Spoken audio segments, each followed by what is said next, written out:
ಇನ್ನು ಇವತ್ತಿನಿಂದ 5 ದಿನಗಳ ಕಾಲ ಬಸವನಗುಡಿ ಕಡಲೆಕಾಯಿ ಪರೀಕ್ಷೆ ನಡೆಯುತ್ತೆ. ವಿಶೇಷವಾಗಿ ಈ ಬಾರಿ 5 ದಿನ ನಡೆಯುತ್ತೆ ಅಂತ.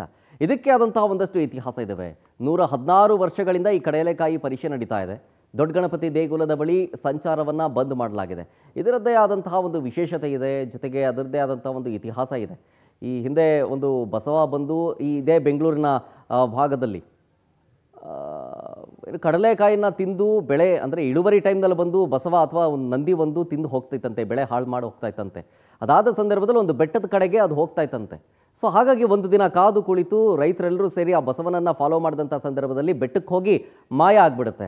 ಸೊ ಅಲ್ಲಿ ಬಂದಂಥ ನೋಡಿದಾಗ ಅದು ನಂದಿ ವಿಗ್ರಹ ಆಗಿರುತ್ತೆ. ಹಾಗಾಗಿ ದೇವರಿಗೆ ಒಂದು ಅರ್ಪಣೆ ಮಾಡುವಂಥ ನಿಟ್ಟಿನಲ್ಲಿ, ನೈವೇದ್ಯ ಮಾಡೋ ನಿಟ್ಟಿನಲ್ಲಿ, ಅದೇ ಜಾಗದಲ್ಲೇ ದೇವರಿಗೆ ಅರ್ಪಿಸೋ ನಿಟ್ಟಿನಲ್ಲಿ ಈ ಕಡಲೆಕಾಯಿ ಪರೀಕ್ಷೆಯನ್ನು 116 ವರ್ಷಗಳಿಂದ ನಡೆಸಲಾಗ್ತಾ ಇದೆ. ತುಂಬಾ ಎಕ್ಸೈಟೆಡ್ ಆಗಿದ್ದೀವಿ. ತುಂಬಾ ಚೆನ್ನಾಗಿದೆ ಜಾತ್ರೆ. ಎಲ್ಲರೂ ಬನ್ನಿ ನೋಡಿ. ಪ್ರತಿ ವರ್ಷ ನಡೆಯುತ್ತೆ ಇಲ್ಲಿ ಜಾತ್ರೆ. ತುಂಬಾ ಚೆನ್ನಾಗಿರುತ್ತೆ. ತುಂಬಾ ಅರೇಂಜ್ಮೆಂಟ್ಸ್ ಎಲ್ಲ ತುಂಬಾ ಚೆನ್ನಾಗಿ ಮಾಡಿದ್ದಾರೆ. ಎಷ್ಟೇ ಜನ ಬಂದ್ರು ಎಲ್ಲ ಅನುಕೂಲವಾಗಿ ಎಲ್ಲ ನಾವು ನೋಡ್ಬೋದು. ದೇವ್ರ ಬನ್ನಿ ಎಲ್ಲ. ಅನ್ನಕ್ಕಿಂತ ನಾವು ಡೈಲಿ ಬಂದು ಒಂದ್ ವಾರ ಆಯ್ತು ಬಂದ್ ಕುತ್ಕೊಂಡಿ. ಫಸ್ಟ್ ಎಲ್ಲ ಕಳೆಕೆ ವ್ಯಾಪಾರ, ಕಳೆಕೆನೆ ಜಾಸ್ತಿ ಬಿಸ್ನೆಸ್ ಆಗಿದೆ ಇವಾಗ. ಇನ್ನಷ್ಟು ಡೀಟೇಲ್ಸ್ ಕೊಡ್ತಾರೆ ನಮ್ಮ ಪ್ರತಿನಿಧಿ ಮಂಜುನಾಥ್ ಸಕ್ಕರ ಲೈವ್ನಲ್ಲಿ. ಮಂಜುನಾಥ್, ಈಗ ಬಸವನಗುಡಿಗ ಕಡಲೆಕಾಯಿ ಪರೀಕ್ಷೆ ನಡೀತಾ ಇರೋ ಜಾಗದಲ್ಲಿ ನೀವಿದ್ದೀರಿ. ಜನರ ರೆಸ್ಪಾನ್ಸ್ ಹೆಂಗಿದೆ?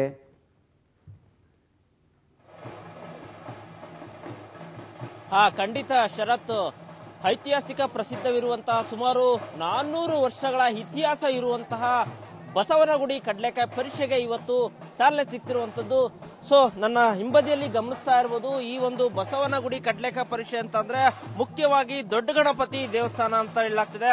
ಸೊ ದೊಡ್ಡ ಗಣಪತಿ ದೇವಸ್ಥಾನಕ್ಕೆ ಅಂದ್ರೆ ದೇವಸ್ಥಾನದಲ್ಲಿ ಇವತ್ತು ಬೆಳಗ್ಗೆ ಮುಂಜಾನೆ 4 ಗಂಟೆಯಿಂದನೂ ಕೂಡ ವಿಶೇಷ ಅಭಿಷೇಕಗಳು, ವಿಶೇಷ ಪೂಜೆಗಳ ಮಾಡೋದಕ್ಕೆ ಮುಖಾಂತರ ಇವತ್ತು ದೇವಸ್ಥಾನವನ್ನ ಒಂದಿಷ್ಟು ಸಾಕಷ್ಟು ಸಿಂಗಾರಗೊಳಿಸಿರುವಂತದ್ದು. ಜೊತೆಗೆ ಇನ್ನು ಬಲಭಾಗದಲ್ಲಿ ನೋಡಬಹುದು, ಈ ದೊಡ್ಡ ಗಣಪತಿ ದೇವಸ್ಥಾನದ ಒಳಗಡೆ ಕೂಡ ಇವತ್ತು ಒಂದು 10:30, 11 ಗಂಟೆಗೆ ಆ DCM ಜೊತೆಗೆ ರಾಮಲಿಂಗಾರೆಡ್ಡಿ ಜೊತೆಗೆ ಅಧಿಕಾರಿಗಳು ಸೇರಿದಂತೆ ಇವತ್ತು 11 ಗಂಟೆಗೆ ಸುಮಾರು 21 ಹಸುಗಳನ್ನ ಕರೆಸಿ ಅಲ್ಲಿಗೆ ಹುಲ್ಲು ಹಾಕುವುದರ ಮುಖಾಂತರ ಇವತ್ತು ಚಾಲನೆ ಕೊಡೋದಕ್ಕೆ ಈಗಾಗಲೇ ಸಿದ್ಧತೆಯನ್ನು ಕೂಡ ಮಾಡ್ಕೊಂಡಿರುವಂತದ್ದು. ಜೊತೆಗೆ ನೀವು ಗಮನಿಸ್ತಾ ಇರಬಹುದು, ಈ ಒಂದು ಬಸವನಗುಡಿ ಜಾತ್ರೆ ಅಂದ್ರೇನೆ ಸಾಕಷ್ಟು ಇತಿಹಾಸ ಹೊಂದಿರುವಂತಹ ಜಾತ್ರೆ. ಸುಮಾರು ಅಂದ್ರೆ ಪ್ರತಿದಿನ ಲಕ್ಷಾಂತರ ಜನ ಬರುವಂತಹ ಈ ಒಂದು ಜಾಗಕ್ಕೆ ಲಕ್ಷಾಂತರ ಜನ ಬರ್ತಾರೆ. ಸೊ ಹೀಗಾಗಿ ಇಲ್ಲಿಗೆ ಏನೆಲ್ಲ ವ್ಯವಸ್ಥೆ ಮಾಡಬೇಕು, ಪೊಲೀಸ್ ಭದ್ರತೆ ಆಗಿರ್ಬೋದು, ಬ್ಯಾರಿಕೇಡ್ ವ್ಯವಸ್ಥೆ ಆಗಿರ್ಬೋದು, ಜೊತೆಗೆ CCTV ವ್ಯವಸ್ಥೆ ಆಗಿರ್ಬೋದು, ಜೊತೆಗೆ ಒಂದಷ್ಟು ಸ್ವಯಂ ಪ್ರೇರಿತವಾಗಿ ಜನರು ಕೂಡ ಸಾಕಷ್ಟು ಯಾರಿಗೂ ಯಾವುದೇ ಅನಾಹುತಗಳಾಗದಂಗೆ, ಅಹಿತಕರ ಘಟನೆಗಳು ನಡೆಯದಂತೆ ಮುನ್ನೆಚ್ಚರಿಕೆ ವಹಿಸಿದ್ದಾರೆ. ಸಾಕಷ್ಟು ಮುಂಜಾಗ್ರತೆ ಕ್ರಮ ವಹಿಸಿದ್ದಾರೆ. ಇನ್ನು ಈ ಭಾಗದಲ್ಲಿ ವಿಶೇಷವಾಗಿ ಈ ಕಡಲೆಕಾಯಿ ಪರೀಕ್ಷೆ ಅಂದ್ರೇನೆ ವಿಶೇಷವಾಗಿರುತ್ತೆ. ಸೊ ಇಲ್ಲಿಗೆ ಕೂಡ ಹೊರ ರಾಜ್ಯಗಳಿಂದನೂ ಕೂಡ ವೆರೈಟಿ ಕಡಲೆಕಾಯಿನ ತಂದಿರ್ತಾರೆ. ಸೊ ಹಂಗಾಗಿ ಜನರು ಕೂಡ ಈ ಒಂದು ಕಡಲೆಕಾಯಿ ಪರೀಕ್ಷೆಯಲ್ಲಿ ಕಡಲೆಕಾಯಿ ಖರೀದಿ ಮಾಡೋದಕ್ಕೆ ಸಾಕಷ್ಟು ಜನರು ಮುಗಿಬಿದ್ದಿರ್ತಾರೆ. ಸೊ ಇವತ್ತು ಶುರುವಾಗ್ತಿರುವಂತಹ ಈ ಒಂದು ಕಡಲೆಕಾಯಿ ಜಾತ್ರೆ ಈಗಾಗಲೇ ಸಾಕಷ್ಟು ಮಂದಿ ಬಂದಿದ್ದಾರೆ. ಇಲ್ಲೊಂದಿಷ್ಟು ವಿದ್ಯಾರ್ಥಿಗಳಿದ್ದಾರೆ, ನಾನು ಮಾತಾಡ್ತಾ ಹೋಗ್ತೀನಿ. ಮೇಡಮ್,